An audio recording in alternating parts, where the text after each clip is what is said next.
Hello. Back in 1993, the Smith family of Wisconsin, lost a cat. Disappeared mysteriously into the night, never to be seen again. We need you to be calling in, letting us know if you've seen that cat. Aliens took it for sure. Local authorities said that there was many wild animals in the neighborhood at the time. In fact, the cow next door is the one that called the police. They responded quickly with a chicken and a pig.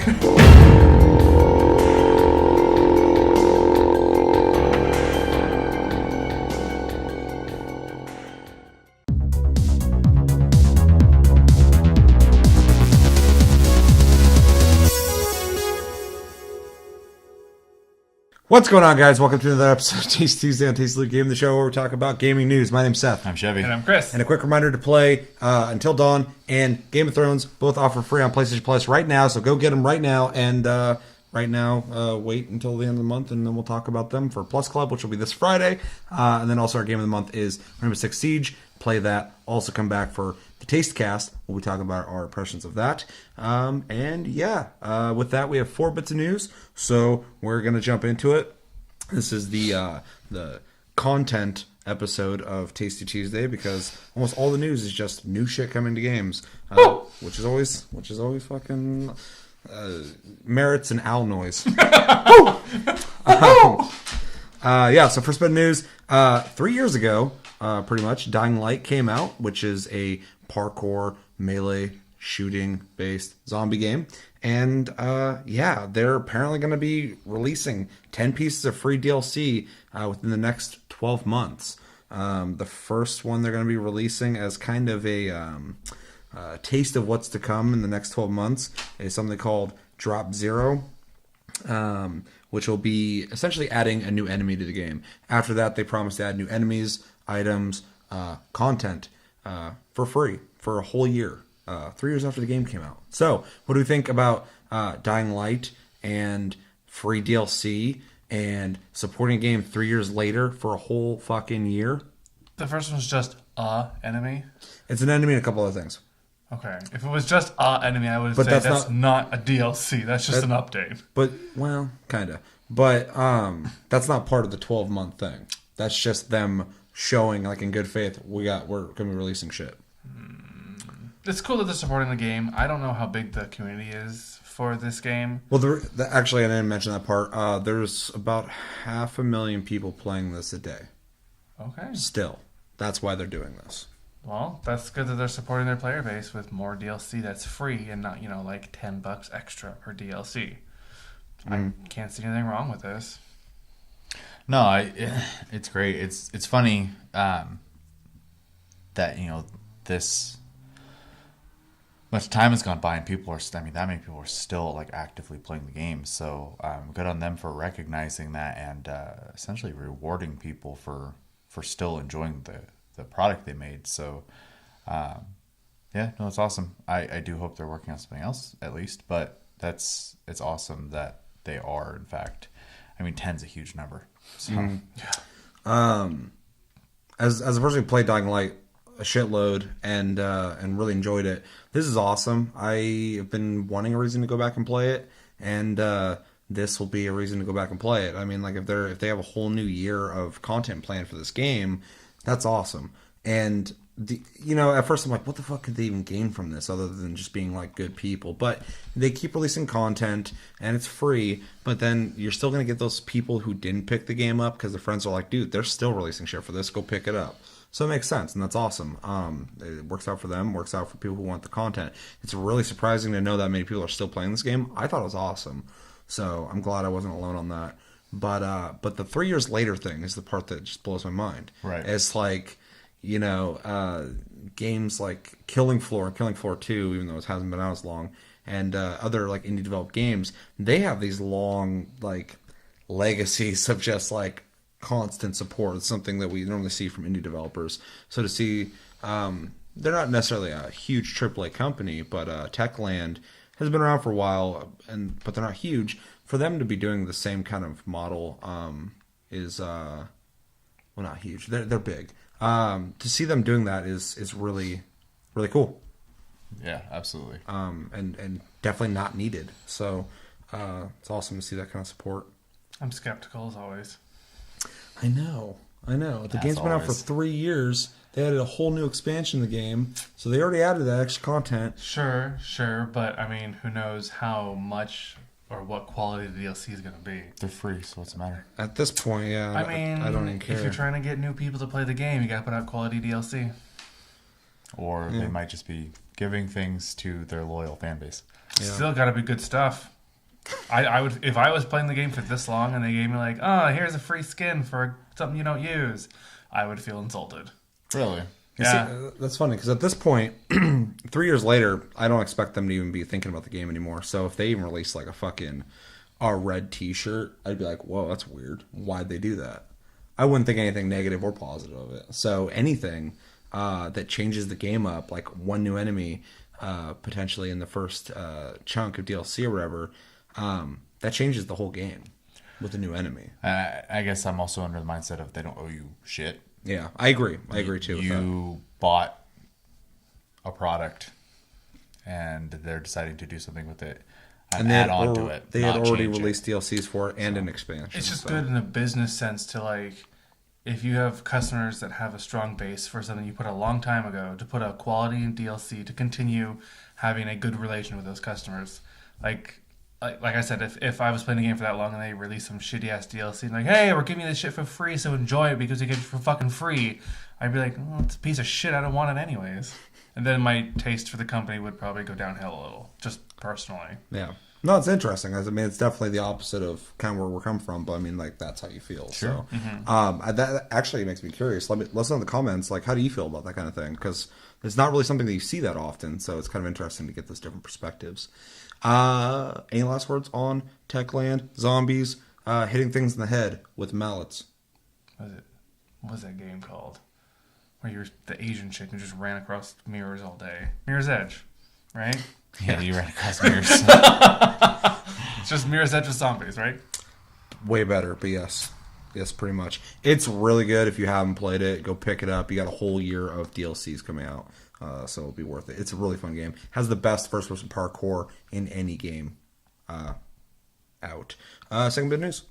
So coming at the end of summer, Ghost Recon Wildlands is going into open beta for its large-scale open map and class-based PvP mode.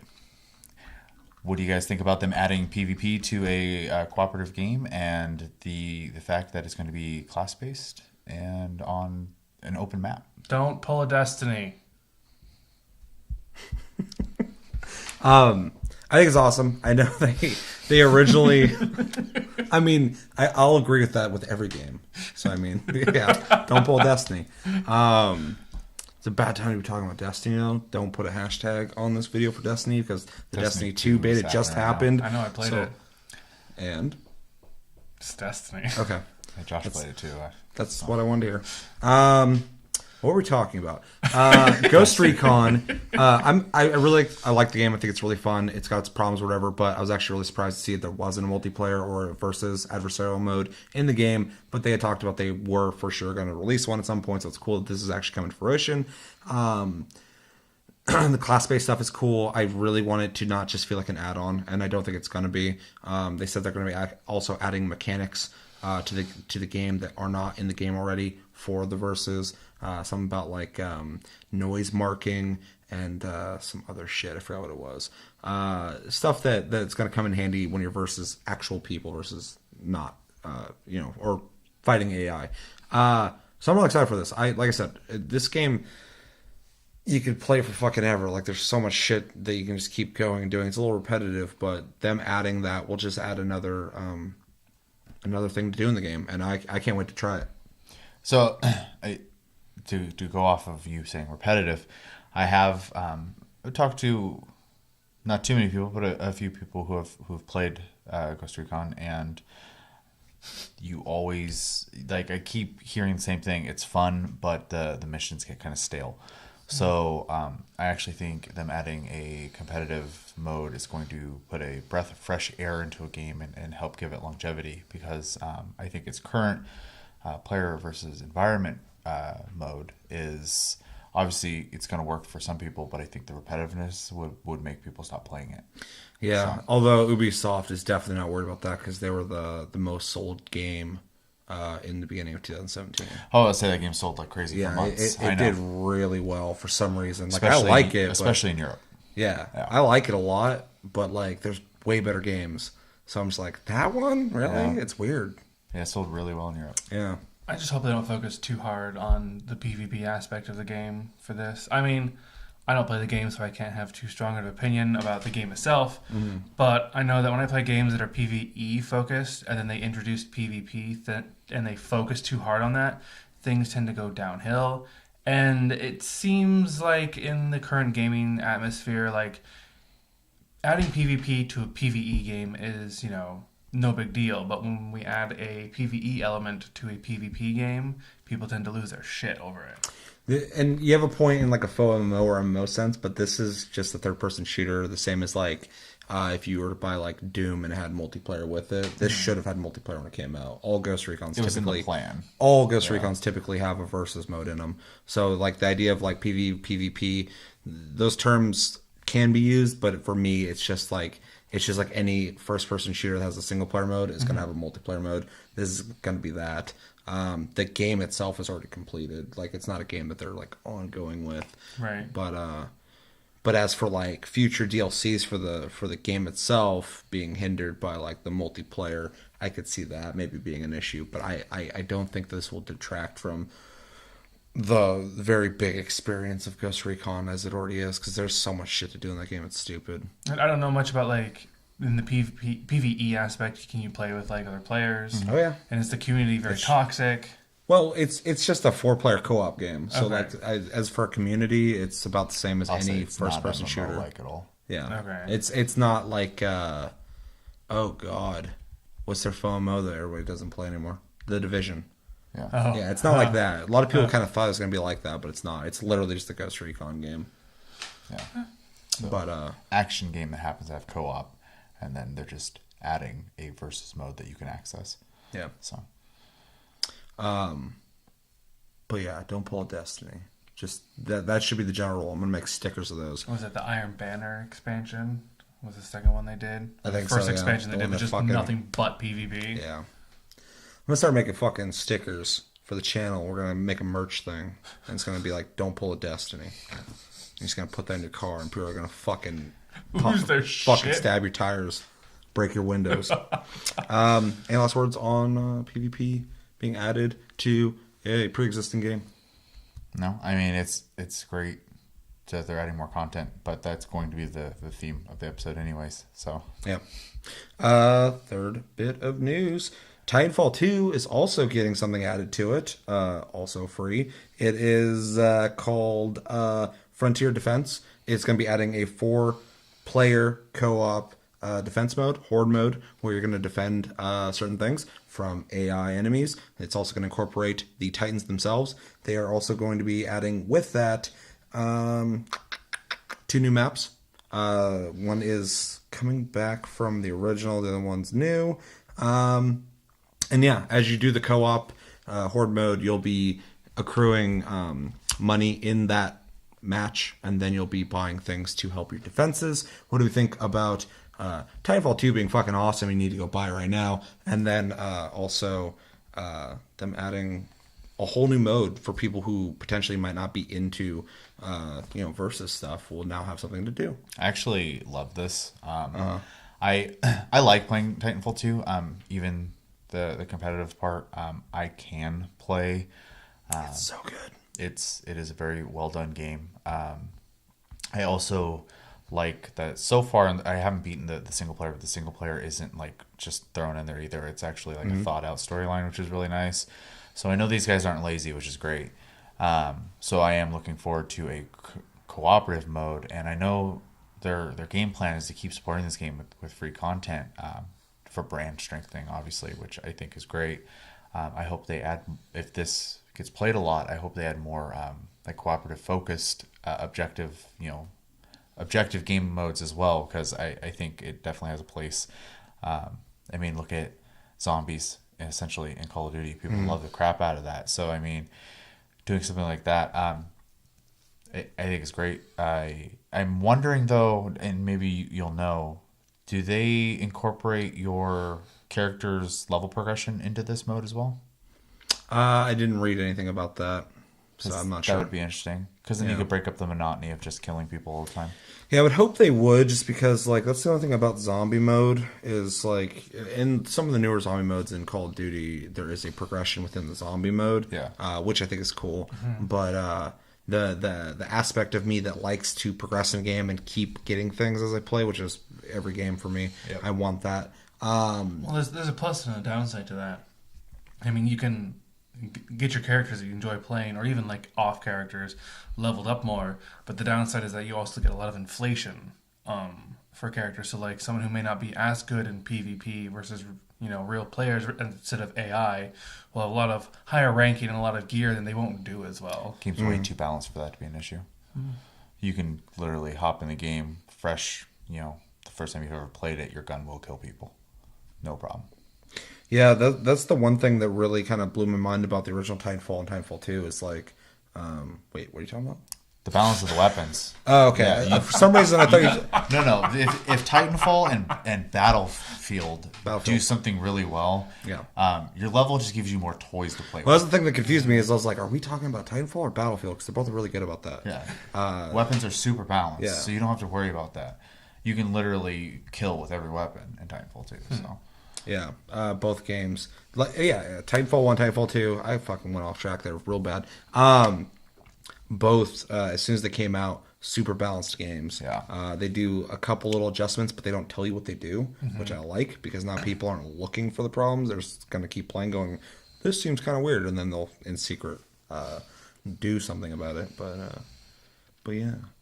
I wasn't able to find anything on that progression. So if you guys know, let us know in the comments. Will it affect your progression in the game? That'd be awesome. If not, understandable. Makes sense. But yeah, I'm really fucking excited for it. I think it's awesome. yeah. It's just more stuff to do in the game, and the game already has plenty to do. Yeah, I'm kind of hoping it'll come up for Game of the Month here soon because I keep like meaning to like find time to play it, but between like having 3 games a month that we're like supposed to play on top of playing like games that like I'm also like invested in myself right now. Yeah. It's hard to find time. So Yeah, and I'm really bad about just like seeing a game and going like, that looks interesting. I just buy it, and I'm like, when am I gonna play this? yeah. Why'd I do this to myself? I always love co-op. I'm down for co-op shit. That's my jams.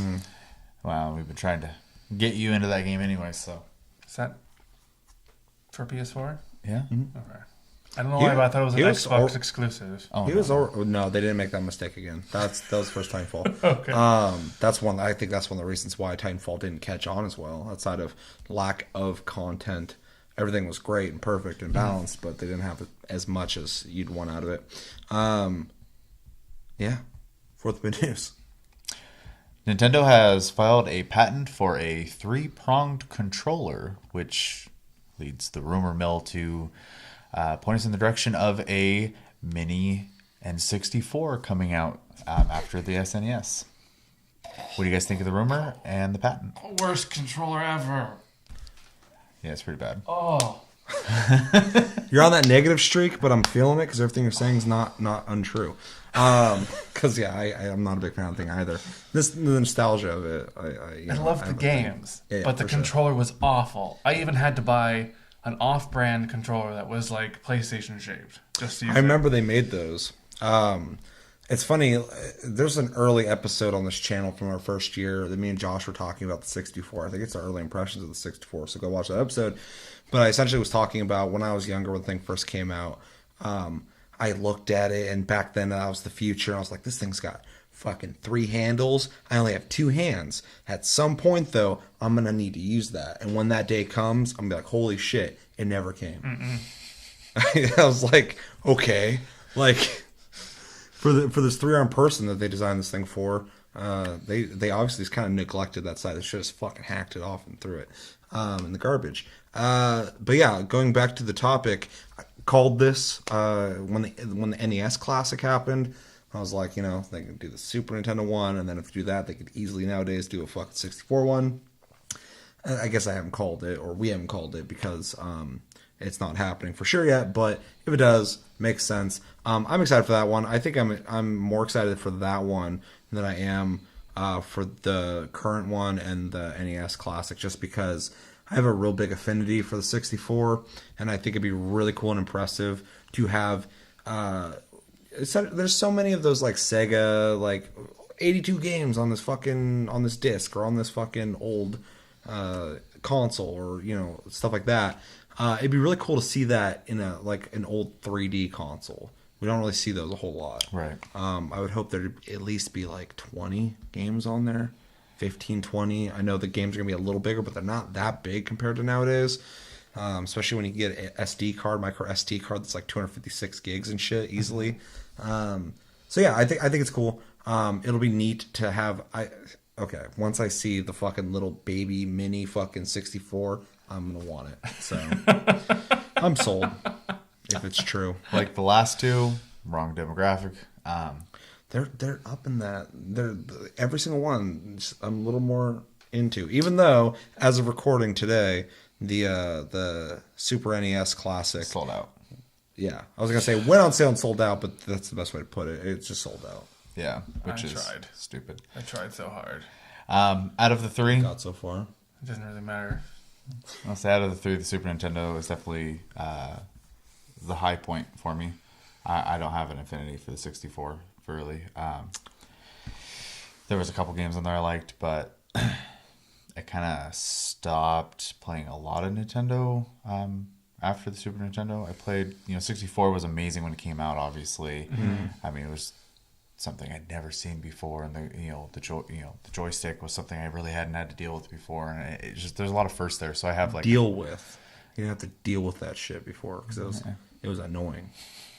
Wow, learning how to fucking make Mario run in a straight line at first was. I played the fuck out of Wave Race. Yeah, well, dude. And I played it a lot, Pilot wings. but it didn't age the same way for me that Super Nintendo did. I still can go back and play a lot of Super Nintendo games. A lot of 64 games, I can't do that anymore. Mario Kart 64, Yeah, Diddy Kong Racing, I love Diddy Wave Kong Racing. Race, No. Beetle Adventure Racing. Don't know what that one is. You've raced Volkswagen, The Volkswagen game, yeah. Wasn't? Oh no, Blast Core. Yeah. That was a good one. Body Harvest. Yeah. That was a good one. I think that was a Rockstar game. You could jump in and out of vehicles. What about that clay fighting game? Clay Fighters. Clay Fighter 64 and a third. 63 and a third? Something like that, yeah. Math. That's I, a number. Such a good game. Yeah, off the top of my head, all I can think of is Mario 64 and Star Fox. Conker's Bad Fur Day. Mm-hmm. Yeah. I love the multiplayer in that game. I used to play the shit out of it, and the little cavemen were like, "Do it, yeah, do it." I can't do the voice anymore. I used to do it really well. So hypothetically speaking, this is all we're just theorizing here. But say it's not a mini N64. Maybe it's just the controller, and it's going to be able to be used on something. Maybe it's a retro controller for the new Switch. Maybe It's possible. Although it is just a trademark. Although that straight up would be bunk. Yeah. I wouldn't even have an opinion on that. Why I said it's bunk, but fucking, I wouldn't really have an opinion on that. I'd be like, whatever. Somebody wants that, get it. So let's speculate then. If this thing does come out, and based off the last two now, what do you think it'll cost? How many games do you think will be on it? How much do the classics? SNES is $60 and comes with 30 games. Is it 60? I thought it was 80. It's less than $100. Mm-hmm. 64. I don't think it'd even be beyond 150. So probably $100, 120 maybe. I would think that the technology is so old at this point, it would be so easy to produce. I just think that the size difference in the memory would up the price. Inconsequential at this point. Yeah. I'm gonna go out on a limb and say the price is gonna stay the same because I believe it's 60. If it's 80, whatever. The controller's more. There's more to it, so I feel like the more parts, they can up the price. Just more plastic. I just think the way they're gonna to get around it is I don't think it's gonna have 30 games. I think it'll have 15. Yeah, I think that's the better point. So I think it'll be $60. It'll have 15 games. That's what I think. Yeah, $60, $80, maybe $100. I'll speculate on replace. And yeah, maybe it's just a controller for something. Maybe they're just gonna make the controller for the 64 again. You got a 64 still? Fucking, you can buy brand new Or some controllers. other weird peripheral for the new. They know all the Switch. joysticks are broken, and they have people out there who need Or controllers. super fucking loose. Like they used to be like this, and now they're just like. Yeah. The dead like- zone just yeah. becomes larger and larger. Ugh. Then you can't run anymore in games, so you can only walk. Yeah, and we already kind of talked about games, but like obviously, what games do we know would be on this thing though? Like obviously, Mario 64, Zelda. Zelda for sure, Yeah. Ocarina of Time. Master's Quest Edition. Wasn't that on a different system? It was on the GameCube, but it was a remake of the 64 game. It just made it more difficult. But it wasn't originally on the 64, right? Not that In I any recall. country, I'm pretty they sure they it's should put GameCube it on game. there. Well, I'm not disagreeing. I'm just saying I don't think that's going to be the case. They probably put all the Zelda games for the 64, like Majora's Mask. and shit. Yeah. Oh yeah, that'd be a big missed opportunity if they didn't put both on there.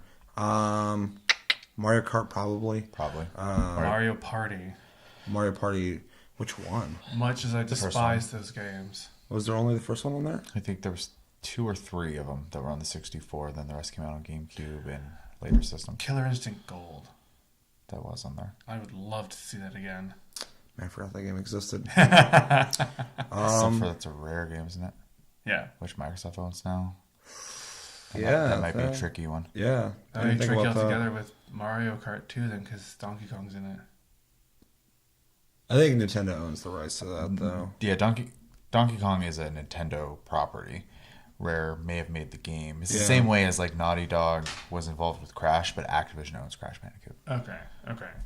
Yeah, otherwise I would assume Xbox would be making a Donkey Kong game. Yeah. If they But could. I think Rare made Diddy Kong Racing. Probably, but I think they're a subsidiary of But Nintendo they also made Conker's Bad Fur Day. Mm-hmm. That's why Conker was on the Xbox. Conker Reloaded came out for. So Rare must have owned that title. Yeah. But they don't own Donkey Kong for sure. Well, then they can't put out Diddy Kong Racing because Conker's in it. I don't think they put that one out anyway, even though it was a fan favorite. I think they would prioritize one kart racer, and it would definitely be Mario Kart. It would definitely be Mario Kart, yeah. Or F-Zero. I think That's Pilot really Wings cool. would be on there. 'Cause that was a Only launch for the title. nostalgia of it. I don't think a whole lot of people would be clamoring for it. Well, that's why I was kind of wondering, because I know like Just like Wave Race, I enjoyed it, when but the like system first came out, there was those 2 games for like months. Yeah. It was Mario 64 and Pilot Wings. So yeah. First game I got for the 64 was Wave Race. But mine was a Japanese copy. GoldenEye. Oh, of course. The revolutionary FPS that fucking was isn't that the also most rare? the most important one until Call of Duty stole that. But title. this one, they'll fix Odd Job so he can't be dodged when people swing at him. They're just gonna gonna modify they're the just gonna game. put some fucking some high heels on him so he's a little taller. No, they're just going to stretch the top of his head out. Here's your hitbox. His hat's huge now. It takes damage. I want to see who owns the rights to GoldenEye. So Well, Rare did make it, it's rare. but I don't know if they own it. I can't think of any RPGs I played on. This wasn't Ogre Ogre Tactics Ogre was on there, 64. Tactics, yeah. which is like a Final Fantasy Tactics style game. RPGs were on there. I don't remember. Not many that I can think of. Magic? What was it? Magic something? It was like this little wizard dude on the case and something 64. Bomberman 64. Jeez. Bomberman's dope. Spellfucker 64. And so- Mystic Quest 64, yeah. Ogre Yeah. Battle, Paper Mario, Oh, Paper Mario. Mega Man Legends. They have that- That's PlayStation. I was gonna say- Oh no, that might have been on both actually. At this point, we're just naming games. Oh, that one. I remember that Gauntlet. one. Oh, that was such a good one. Yeah, that one was pretty legendary. That's it that I can find for now. So yeah, we're kind of tapering off at this point, but yeah. Any last thoughts on a potential 64 classic? I'm happy for the demographic who is interested in these. I'm interested in that one for sure. I was kind of interested in the Super Nintendo one, but it just popped up. It was like sold out. Yeah. I was like, what happened? I wanted one so So bad. Nintendo can't even keep their main console in stock anywhere. They're not gonna keep their side projects in stock. But yeah, let us know in the comments. Do you think this report means that that's coming out? If it is coming out, what games would you like to see on the 64 Classic? I really want to know, because we just kind of pulled out a list, start naming 64 games. We played all these. Put it on there. Put them all on there. Fuck it. But that's going to do it for this episode of Taste Tuesday on Taste Blue Gaming. As always, thank you for watching. Make sure to like, subscribe if you enjoyed this episode. Check out our other episodes. Check us out on Tumblr and Twitter, Taste Blue Gaming. Check out the streams on the channel or on Twitch. If you miss any of those, you can watch them. They're uploaded. Check them out on Twitch. Also, Tasty_Fruit. And yeah, my name's Seth. I'm Chevy. And I'm Chris. Until next episode, which will be Friday plus Club. So play those games, which are Until Dawn and Game of Thrones. Play both those games. Come back. We'll be talking about our experience with them. Let us know yours. But yeah, until then, have a good week, guys, and take it easy.